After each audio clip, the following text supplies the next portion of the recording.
ازيك يا محمد عامل ايه؟ الحمد لله حبيبي، انت عامل ايه؟ الحمد لله والله. امال ابني يختفي الفترة دي؟ لا مش مختفي، مختفي مش كنت معاك امبارح؟ ايه ده؟ الله والله. والله. معلش نسيت ذاكرتي على قد.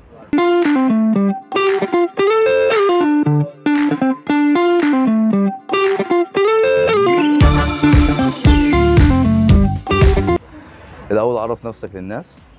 ماشي. انا محمد سعيد. مهندس، لسه طالب يعني في معهد القناة العالي للهندسة ده فين ده؟ جنب الجامعة كده في السلام. السلام عليكم. آه ممثل زي ما نقول مبتدئ لسه. فريق اسمه الوعي هدف معاك، وان شاء الله اول عرض يعني باذن الله يتم يا رب يعني. ان شاء الله انت ممثل شاطر وربنا يكرمك ان شاء الله. ان شاء الله. وفي يعني داخل ان شاء الله فريق المسرح بتاع المعهد عندي. تمام، حلو قوي ده. في يعني لسه يعني انا في قسم هندسه كيميائيه اصلا، وان شاء الله يعني. يا عم ان شاء الله ربنا يكرمك. يعني احنا عارفين ان الصنايع عامة بتبقى مليانة ناس مشاغبة والكلام ده، وانت باين عليك ان انت محترم يا محمد. فانت كنت بتتعامل ازاي مع الناس دي، او انت كنت هل من الناس دي ولا لا؟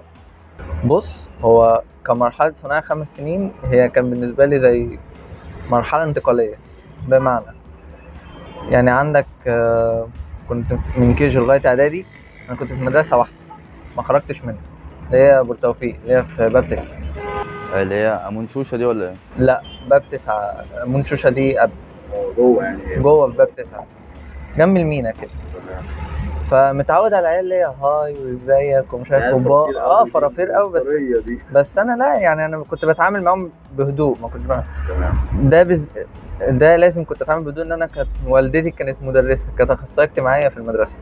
فلازم انا ابقى الواد الملتزم بتاع عشان اعدي بس قدام عينيها، بس ما تعمليش حاجه. لازم برضو عشان لو عملت اي حاجه تروح في البيت تتلسع على طول. لا، ما انا بتعاقب جوه وبره. والله. مرحله صنايع بقى دي كانت مرحله مختلفه. انا مش معايا حد، وبتعامل مع ناس اول مره في حياتي يعني اشوف اشكالهم يعني. فلقيت اول اسبوع ليا كانت خناقات. مش انا اللي بتخانق، بس حواليا بقى خناقات وبتاع، والجو تنشن انا ماليش فيه، ما عمري ما عشته. صنايع 5 كانت يعني الحمد لله انا فلتت منها باخلاقي يعني. يعني كان في كذا مرحله كانت ممكن تبوظني، اللي هو زي في عيال تقعد تشرب جنبك سجاير، طب ما تاكل كده، فببعد عنهم.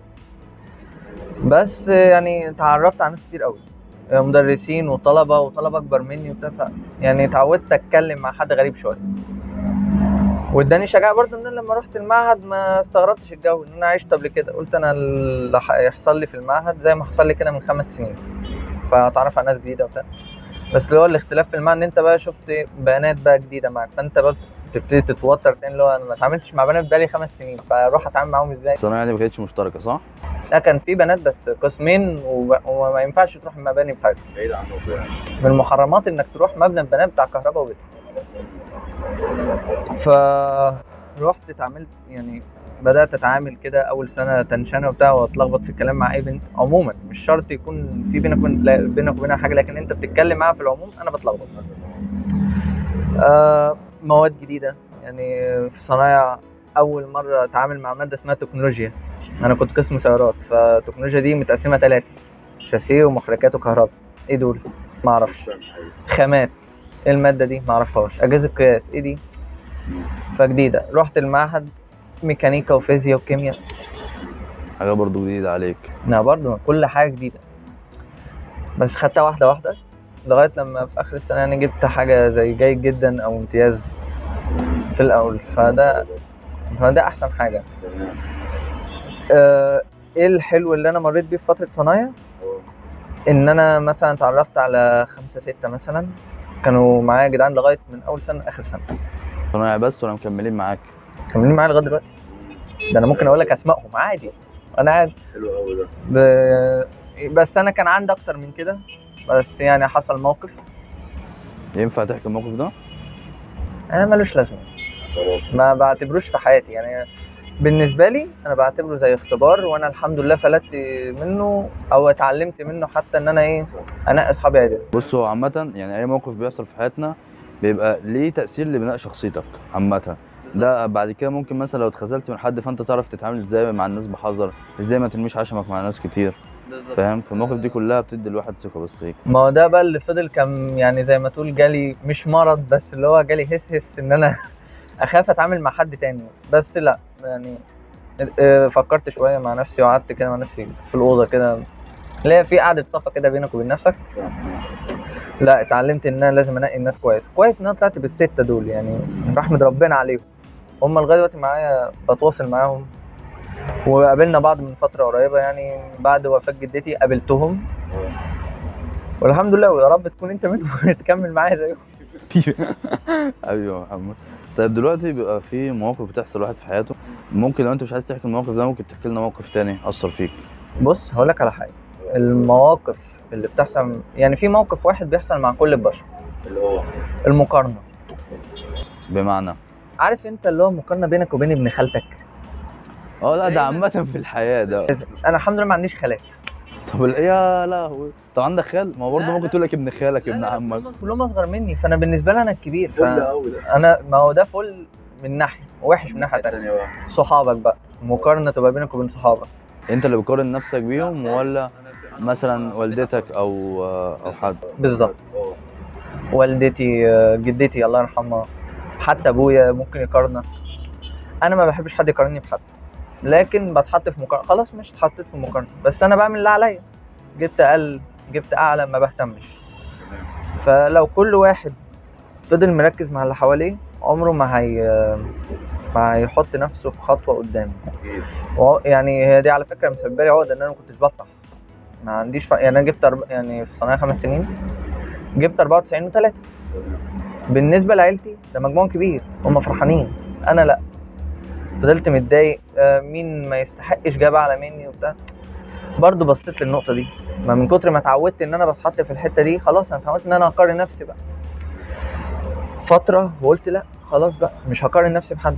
انا هخش اي حته هتعامل مع نفسي، مش هتعامل مع حد تاني. وبس الحمد لله يعني نفسيتي بقت احسن، بقيت احب بقيت افرح يعني. عموما الفرحه كانت معدومه عني. بقى بطلت انت خلاص المقارنة بقى لا المقارنه دي لا، ما تحطش نفسك في مقارنه مع حد. بص، هو انا شايف ان الانسان كل ما يحط نفسه في مقارنة مع نفسه بيبقى احسن. بالظبط. ليه؟ عشان مثلا انا محمد مهندس، لو انا اتحطيت معاه كمقارنه، ما هو انا عندي ميزات مش عنده وهو عنده ميزات مش عندي، انا ناجح في مجالي وهو ناجح في مجاله، حتى لو احنا الاثنين نفس المجال بس فرق عقليات بينا، فيعني الناس مش زي بعض. بالظبط، انا بقول طول عمري بقول ان صوابع الايد مش زي بعضها. فانت لا، ما تحطش نفسك في مقارنه مع حد. طول ما انت بتحط نفسك في مقارنه مع حد يعني ما بقاش انا مثلا معايا شويه فلوس واقارن نفسي بكريستيانو رونالدو، هخسر من قبل ما اخش. لا، ولا احط نفسي في مقارنه. انا احط لنفسي تارجت، مثلا انا بعد سنه يبقى معايا كذا، معايا مليون، بعد سنه يبقى معايا 2، سنه 3 كده. يعني انا افضل ادي لنفسي تارجت كل سنه، وما ازعلش لو ما حققتوش. يعني لو حققت ربعه يبقى انا افرح، انا بزود على نفسي بس كده. يعني هي المشكله اللي اثرت في حياتك هي مشكله المقارنه. بالظبط، وبدات افوق منها بعد ما دخلت مجال التمثيل اكتر. يعني قعدنا مع بعض كام فتره كده، فتره تدريب في الاول قعدت تقول لي اللي هو ركز مع نفسك، ركز مع شخصيتك. مش بزعيق، بس انت بتقولها لي ركز مع نفسك اللي هو ايه، ما بصش يعني ما بصش لشخصيه اخويا، انا اخويا بيمثل جنب معانا.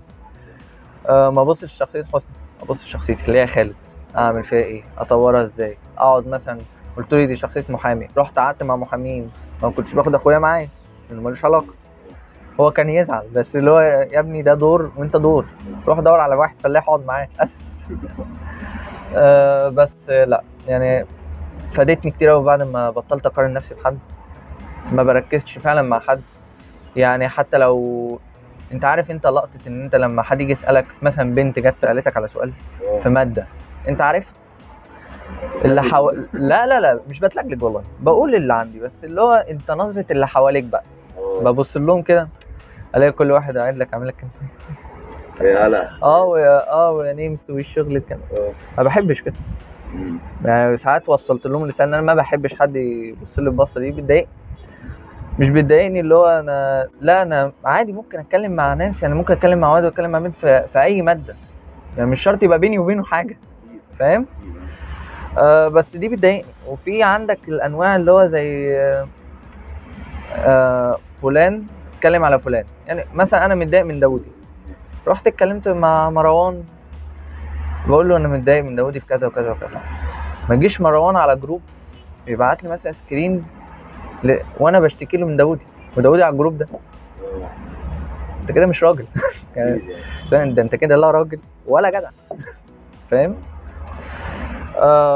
واللي يقعد طول ما هو قاعد بيلقح، اصل فلان فارد عضلاته على ماده، فلان مش عارف بيعمل كذا، والواد راح للبنات شرح لهم، والواد راح للولاد شرح. انت مالك يا عم؟ الراجل شاطر في مادته خليه يكمل، مش شاطر يا عم خليه يتعلم كده.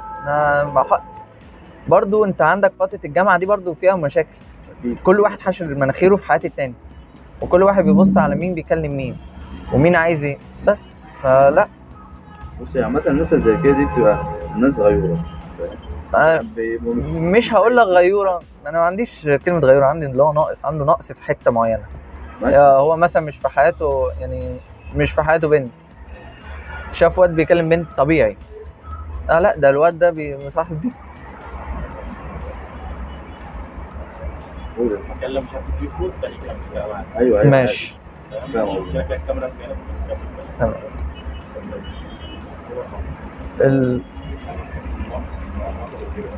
يعني اللي هو مثلا انا بقول ان هو عنده نقص في الحته دي، اللي هو انا شفت واد بيكلم بنت، لا الواد ده بينه وبينها يا ابني ما ممكن يكلمها عادي، ممكن يكون بيعتبرها اخته مثلا. يعني انا مش يعني علاقاتي عموما في الناس ان احنا اصحاب، لا اخوات ولا زمان، احنا اصحاب عادي بنتكلم مع بعض، انت عطلان في حاجه هساعدك فيها. انا طبيعتي بساعد اللي حواليا مش بايدي، يعني طول عمري دي كانت حاجه زي جين فيا انا، فطره. انت طول ما انت قاعد، يعني انا لو حد كان يعرفني من صناعي لان انا بساعد اللي حواليا. مش عارف مين عطلان في الرسم، تعالى ساعدك، يعني دي مادتي، الماده اللي بحبها ماده الرسم، دي واخدها زي وراثه من جدي كان بيحب الرسم فانا طلعت شبهه في الحته دي. بساعدك في الرسم ماشي. اتعلمت مثلا حاجه في ماده الميكانيكا حافظها وعارفها، تعالى اساعدك فيها. كده بالطبيعه، ما بقصدهاش والله، لا يعني لا بقصد ولد ولا بقصد بنت اروح اكلمهم في الماده دي، لا خلاص انا طبيعتي ان انا بساعدك هساعدك. شخص محتاج فانت شايف انت تقدر تساعده بتساعده. بالظبط. انت سالك قوي يا محمد. حبيبي. بجد والله. طب تجربتك مع الحب؟ لا بص هقول لك على حاجه، تجارب مع قصه الحب عموما كان من طرف واحد. من طرف واحد؟ من ناحيتك ولا من ناحيتك؟ من ناحيتي اكيد، من ناحيتي. يعني انا ازاي حسيت ان هي بتحبني؟ بالعقل. لا تجربتي كانت من هي طرف واحد، ده اللي هو في ابتدائي حبيت واحده ماشي، بس انا برضو ايه برجع على فكره اكتر عدو ليا كان انا. لا بقى مش هتحبك عشان انت واد اسمر، ايه اسمر دي؟ انا فكرت فيها لما كبرت، ايه اسمر؟ طب ما انا اتولدت كده، جاي افتكر دلوقتي. تصدق الجمله دي حلوه قوي، اكتر عدو ليك هو نفسك. بالظبط. ما هقول لك على حاجه، اللي مخليني ان انا اكمل في التمثيل هو انا، واللي هيخليني ابطل في التمثيل هو انا. خوفي هو اللي هيخليني ابطل، وعقلي هو اللي هيخليني اكمل. لا بس انت مش هتبطل ان شاء الله. انا محمد انا شايف فيك حاجه حلوه ان شاء الله. رب يا اخي. بس هي الفكره كلها في انت ازاي تتحدى نفسك. هو ياما هقول لك على حاجه، انا ياما قابلت ناس كتير موهوبه عموما في الكوره وفي التمثيل وفي الغنى، العدو بتاعهم هم يعني يا مش عارف يا اسراء اطلعي غني، لا هيضحكوا عليا. هو مين قال لها انه هيضحكوا عليه؟ هي شافتها في الغيب وجت؟ لا، هي اللي مقتنعه ان دول هيضحكوا عليها. طب ماشي اطلع يا، انت قلت لي في مره اطلع ارتجل، قلت لك ما بعرفش. انت عارف ايه اللي موقفني؟ عقلي اللي هو كله هيبص لي القرف. داوود يوم يتخانق مني بالكرسي وفي دماغي، فاهم؟ لا انا اتعلمت ان انا في الارتجال او في التمثيل عموما، لا خش ان شاء الله هتعمل اي هبل، خش اعمله، يمكن يطلع منك حاجه ويطلع هو منك بمعلومه. بالنسبه بقى للحب والكلام ده، لا انا ما يعني قصه اللي هو عشتها هي مره. ايوه انا عايز المره دي، هي المره اللي انا عايزها دي.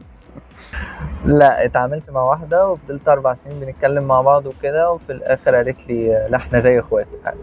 اللي هو في عارف اللي هو انا قعدت ربع ساعه مهنك. طب ازاي اخوات وازاي ابص في الشات، لا ده اخوات ايه دول؟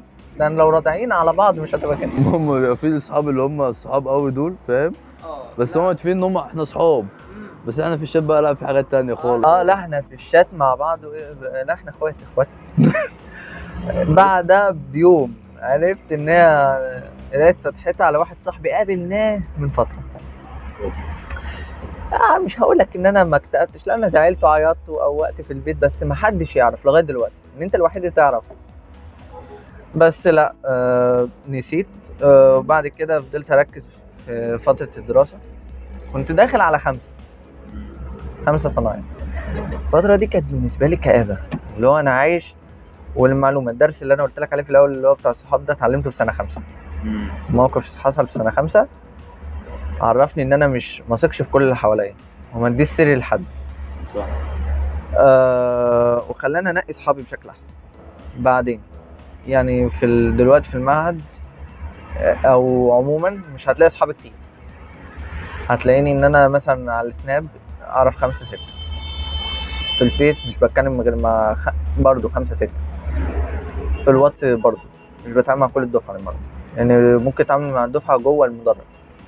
في ناس بره المدرج بتعامل معاهم عادي، اللي هو في الواتس عادي. بص اصحابك المقربين اللي هم الخمسة ستة دول بالظبط. حتى في المعهد في 5 6 مقربين غير اللي هم اللي مكملين معايا لغايه دلوقتي. من ضمنهم نصر اللي معانا في الفرقه اللي انضم جديد. ده اخويا. فاللي هو لا انا بقيت احس ان انا بقيت الاقي ناس شبهي اعرف اتكلم معاهم، وما بتكلمش على فكره غير مع اللي شبهي. يعني ما بكلمش واحد مثلا بيقعد يفضل يشرب سجاير في سجاير جنبي، انا بتخانق. يعني ساعات بقول لكم روحوا اقعدوا بعيد، او انا اللي بمشي، فاهم؟ بعد يعني هقول لك على حاجه، وحياتي قبل التمثيل حاجه وبعد التمثيل حاجه ثانيه. كنت بقعد ساكت، لو مش فاهم بفضل قاعد ساكت. مش هقول لك شخصيتي ضعيفه، لكن لو انا لو حد اللي هو فضل يلقح عليا بالكلام ما بهتمش. بعد ما قعدت شويه في التمثيل وبدات اتكلم، اتعودت ان انا اتكلم واقول رايي وبتاع. لا اختلف. اللي يلقح عليا اقوم شتمه. مش شتمه بس بزعله بالكلام. بقيت اتكلم كتير جوه المدرج، بقيت اشارك الناس في الراي. اختلف. كسرت حته الرهاب الاجتماعي. الرهاب الاجتماعي اتكسر مش بنسبه 100%. لسه يعني نسبه 60% 70% اتكسر. حلو قوي. ما بقتش الجلج مع البنات، بقيت اتكلم عادي. فلا طبيعي الحمد لله، يعني بقيت ارجع تاني. هي حوار التمثيل ده اصلا مش جديد عليا، مش لسه بادئه السنه دي. انت مثلت قبل كده؟ زمان في مسرح المدرسه. هو كان في قصه كده، يعني هي فعلا كنت نفسي استغلها. لما كبرت فهمتها. كنت في KG2، كان في عندنا مسرحيه كده، فانا كان ديزني كانت عامله السناجب الثلاثه، عارفهم؟ اللي هو الاحمر والازرق والاخضر. فانا كنت عامل اللي هو السنجاب الاحمر. والله لا، فكان في حوار وكلام واقعد اتكلم واتنطط واعمل تمام. مسرحيه عدت عادي. كان في واحد صحفي موجود هناك، ازيك اسمك ايه؟ قلت له محمد، عامل ايه؟ قال لي هو في اهلك حاضرين هنا؟ قلت له والدتي في المدرسه حضرت كده كده، يعني يتخصم لها. فحضرت. هي قالت لي انا حاضره عشان الخصم الصراحه، عشان ما تخصمنيش بسببك. ماشي حضرت. صاحبي راح قال محمد كويس، في فيلم بيتعمل جديد روحي فيه، ومكتب كاستنج ايه في 6 اكتوبر محتاج اطفال من سن محمد. طب ما رحتش ليه؟ راح. اللي انا عرفته ان الفيلم ده كان عسل اسود 2010. يا نهار اسود. عسل اسود. يعني كنت ممكن اطلع حماسه، ممكن اعيل تاني في الفكره كلها. ان انا رحت هناك، ما رحتش اللي هو اسمه ايه بعد الكاستنج، فيه اللي هو بعد الكاستنج في الاوديشن ما رحتش. ليه؟ لا مش ما رحتش، انا ما رحتش بسبب الكاستنج. كان رحت المكتب وبتاع، فلقيت شيخ والله شكله يخوف. انا بجد اتلجمت هناك. رحت المكتب، اسمك هو المفروض الكاستنج احنا بنروح هناك نقول اسمنا وطولنا وزننا، تتصور يمين زي السجون كده، تصور يمين وشمال وورا وظهر وكل حاجه. اسمك ايه؟ طب عندك كام سنه؟ وصوته اصلا يخوف، اللي هو اسمك ايه؟ فاهم؟ انا بقى خايف. عيل صغير عنده 8 سنين ولا مش عارف قد ايه، 6 سنين، كان عندي 6 سنين يوم، ان انا داخل المدرسه 3 سنين ونص. فاسمك ايه؟ ما اعرفش، ما كان، وابويا كان معايا. ابويا عمره ما شجعني على حته التمثيل دي، كان بالنسبه له انت فاهم. انا بقى بالنسبه لي كان حاجه تانية، ودي كانت مشاكلي معاه لغايه دلوقتي. هو حتى هو معارض فكره تمثيل، بس هي التمثيل جت، انا داخل اساس صناعه 5 سنين اجباري. قالوا لي لا هتبقى مهندس، انا كنت عايز اخش معهد فنون مسرحيه. لا ما تخش ثانويه عامه، خش صناعه 5 سنين منك على هندسه. خلاص ماشي، دخلت من هنا قلت له انا عملت اللي نفسكم فيه، حصل هعمل نفسي اروح امثل. بس وحياتك وقفت على كده خلاص، ودلوقتي بقيت في المعهد. والله رجعت يعني ابويا بيقول لي انت ما اتكلمتش ليه؟ انا قلت انت مش انت فاشل وانت مالكش لازمه في المجال ده، مش هتعمل. اللي هو اخدت شويه احباط حلوين وبطلت لغايه 5 صنايع. كان هيتعرض عليا حاجه، فوالدتي قالت لي خلص سنه 5 وشوف هتعمل ايه. انا ما عنديش مشكله ان انت تمثل طول حياتك، بس خلص لي 5.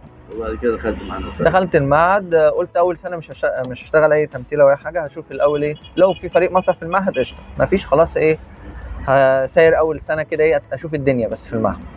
ولا اكني شفت حاجه. السنه دي داخل نفخ، مش فاهم اي حاجه ودماغي مش قادره تستوعب، بس الحمد لله هي ماشيه. يا عم ان شاء الله ربنا يكرمك باذن الله. طب انا عايزك تقول رساله للجمهور. تجارب قليله على سني، يعني انت بتديني عشان 19 سنه قاعد، ما كده بقى عقلك اكبر من سنك، فانت تقدر تفيد غيرك بيه. انا 21 سنه، فاللي هو انا إيه. ماشي. تجربه استفدتها يعني في حياتي. المبدأ اللي تاخده في حياتك ماشي، المبدأ اللي تاخده في حياتك هو ان انت ما تقارنش نفسك بحد، ما تحطش على نفسك ضغوط ملهاش لازمة في الأول. بتحب الكورة، بتحب التمثيل، بتحب الغنى، دور على الأماكن اللي تعلمك. ما تقولش أنا موهوب والسلام، مفيش حد موهوب بيقول على نفسه موهوب. ويا عم مش غاوي انت أنشطة، مش غاوي اللي هو تمثيل وكورة، غاوي دراسة، خليك في دراستك وركز، وبلاش تحط على نفسك برضو ضغط المقارنة بينك وبين حد. افرح باللي انت عملته، شوف انت عملت ايه السنة اللي فاتت، حطه على نفسك وشوف نفسك السنة دي. لو لقيت نفسك احسن حلو، لقيت نفسك وحش ما تزعلش، خد باور من نفسك ان انت تبقى احسن السنة الجاية. بس كده. ومبسوط جدا ان انا سمعت الموضوع ده يا محمد. حبيبي طبعا نتقابل كده ايه في مرة تانية بإذن الله. مرة تانية بروفا اللي هي كمان 5 دقايق. يلا عشان نلحقها. طيب يلا عشان نلحقها، يلا بينا.